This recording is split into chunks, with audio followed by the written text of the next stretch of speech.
안녕하십니까. 자동차 마케팅 시선의 이순환입니다. IT 기반 신생 업체들이 대두와 테슬라의 독주, 이제는 더 이상 무시할 수 없는 중국 업체들, 그리고 이들이 유럽 시장 교두보 구축이라고 저는 생각하고 있습니다. 그러나 최근에 있었던 배터리 화재 사고나 테슬라 차의 충돌 사고로 IT 기반 업체들이나 중국산 차에 대한 안전 이슈, 품질 이슈도 제기되어 왔습니다. 오늘은 테슬라의 베스트셀러 모델인 모델 Y, 그리고 중국산 전기차들이 충돌 안전성과 충돌 방지 기술 수준이 기존 자동차 업체들이 차량과 어떠한 차이를 보이는지 최근 유로 엔캡에서 테스트한 결과를 기본으로 분석해 보도록 하겠습니다. 결론부터 말씀드리면 모델 Y는 역대 최고의 안전 성능을 보여줬습니다. 중국의 장성기차의 고급차 브랜드 웨이와 오라 브랜드, 지리의 링크앤코 브랜드의 차의 안전 성능은 놀라운 수준 그 이상이었습니다. 소비자 단체에 의한 자동차의 안전 테스트 중 가장 높은 신뢰를 얻고 있고 권위가 있다고 평가되는 곳은 1977년에 설립된 유로 엔캡이라고 할 수 있습니다. 유로 엔캡은 유로피언 뉴카 어세스먼트 프로그램으로 유럽에서 신차의 안전성을 평가하는 프로그램입니다. 충돌 시험 결과와 충돌 예방 성능 시험으로 차량의 안전성을 평가하여 결과를 발표하고 있습니다. 자동차 구입을 고려하고 있는 일반 고객들에게는 자동차의 안전성이 기준이 되는 정보를 제공하고 동시에 자동차 메이커에 대해서는 보다 안전한 차량 개발을 촉진하고 있습니다. 충돌 테스트에는 정면 충돌과 측면 충돌이 있습니다. 정면 충돌에는 시속 50km로 주행하면서 고정벽에 충돌하는 방법이 있습니다. 그러나 유로 엔캡에서는 최근 주행 중의 차량이 서로 충돌하는 경우를 상정한 이동 옵셋 정면 충돌 시험을 새롭게 도입했습니다. 주행 속도가 빠른 유럽에서는 교외에서 정면 충돌에 의한 사망률이 높아서 이에 대응한 안전성 향상이 요구되어 왔습니다. 이동 옵셋 시험은 이러한 니즈에 대응하기 위한 것으로 시속 50km로 달리는 시험 차량과 50km로 달리는 1400km의 이동 베리어를 50%씩 옵셋 충돌시키는 것입니다. 합계 충돌 속도는 시속 100km가 되기 때문에 실제와 같은 상황이 될 수도 있습니다. 측면 충돌에도 두 가지 방법이 있습니다. 시속 60km로 정지한 차량 측면에 충돌시키는 방법과 함께 시속 32km로 사이드 폴의 운전석 측면 부위를 충돌시키는 방법이 있습니다. 보행자 보호를 위한 평가도 있습니다. 보행자의 머리가 차량 본네트 부분에 40km로 충돌했을 때, 본네트 상단에 골반이 부딪혔을 때, 범퍼의 다리 부분이 부딪혔을 때를 상정하여 상해 정도를 측정하고 있습니다. 또한 사고 억제 기능으로 오토노머스 이머전시 브레이크, 자동 긴급 제동 장치 성능과 속도 지원, 운전자 상태 모니터링, 차선 유지 성능 평가도 있습니다. 이러한 테스트를 통하여 차량에 탑승하고 있는 어른, 어린이, 보행자 보호, 사고 억제 성능을 평가하게 됩니다. 이들 각 항목별로 점수화가 되고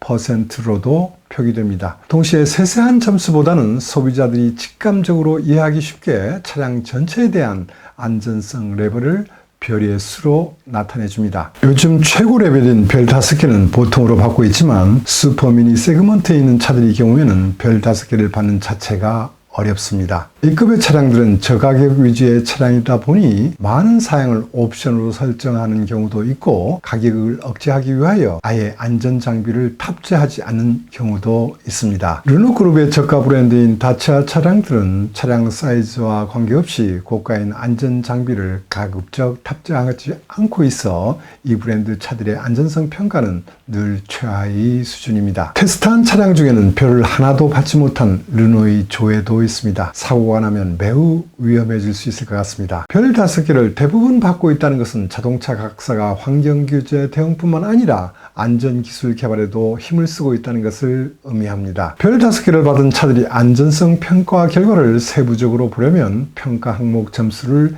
비교해 봐야 됩니다. 테슬라의 모델 Y는 4가지 종합평가 스코어에서 92%, 렉서스의 NX, 수바루의 아웃백, 제네시스의 G80, 그리고 벤츠의 EQS를 물리치고 1위를 했습니다. 모델 Y의 세부 평가 내용을 보시기 전에 업체들이 속한 국별로 분류해 보면 중국 업체들이 신차 성능 평가가 우수하게 나타나고 있는 부분이 정말로 놀랍습니다. 장성기차 산하의 브랜드 웨이와 오라의 성장세가 무서울 정도입니다. 웨이의 커피 제로1은 산타페와 펠리세이드 중간 사이즈의 플러그인 하이브리드 엔진을 탑재한 SUV임에도 불구하고 제네시스 G80, 벤츠의 EQS와 같은 성능을 보여주고 있습니다. 장성기차의 또 다른 브랜드 오라의 B세그먼트 소형차 펑키캣 전기차의 성능도 우수합니다. 차격이 훨씬 큰 폭스바겐이 ID4와 비슷한 안전 성능을 보여주고 있습니다. 여기에 지리그룹이 링크앤코의 제로1은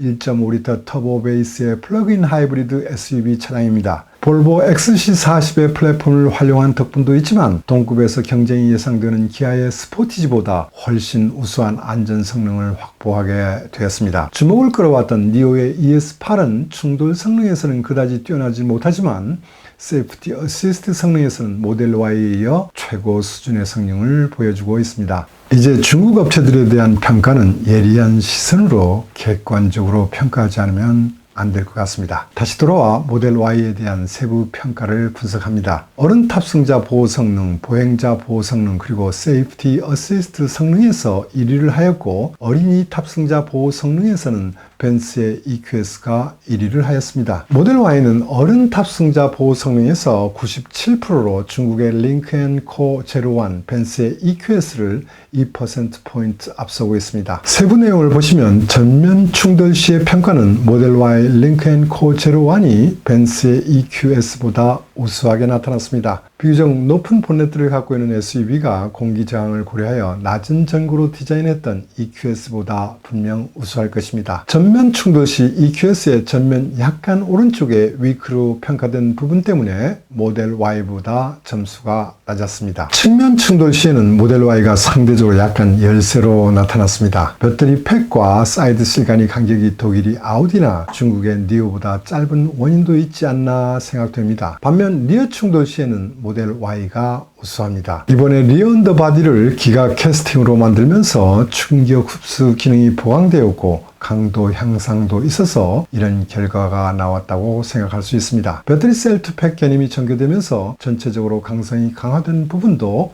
무시할 수 없을 것입니다. 반면 어린이 탑승자 보호 성능에서는 벤츠의 EQS, 닛산 콰시콰이가 91%로 1위를 했습니다. 모델 Y는 87%로 4%포인트 차이가 나는 것처럼 보입니다. 그러나 두 모델이 어린이 보호 성능 평가 결과를 보시면 전면 충돌이나 측면 충돌의 경우 보호 성능 평가 점수는 동일합니다. 그리고 안전장비 사양 유무에서도 동일합니다. 차이가 발생한 요인은 충돌 성능이 아니라 어린이 보조 시트의 사양 차이에 의한 부분밖에 찾을 수 없었습니다. 보행자 부분에서는 압도적으로 테슬라의 모델 Y가 높은 점수를 받았습니다. 벤츠 EQS와 비교해보면 골반이 범퍼 상단, 본네트 앞단에서의 충돌 시 보호 성능과 AB 사이클 평가에서 우수한 평가를 받았습니다. 세이프티 어시스트 평가에서 테슬라의 모델 Y는 기대를 저버리지 않고 경쟁자를 크게 앞서고 있습니다. 모델 Y를 뒤따르고 있는 수바루와 닛산 차종의 높은 점수는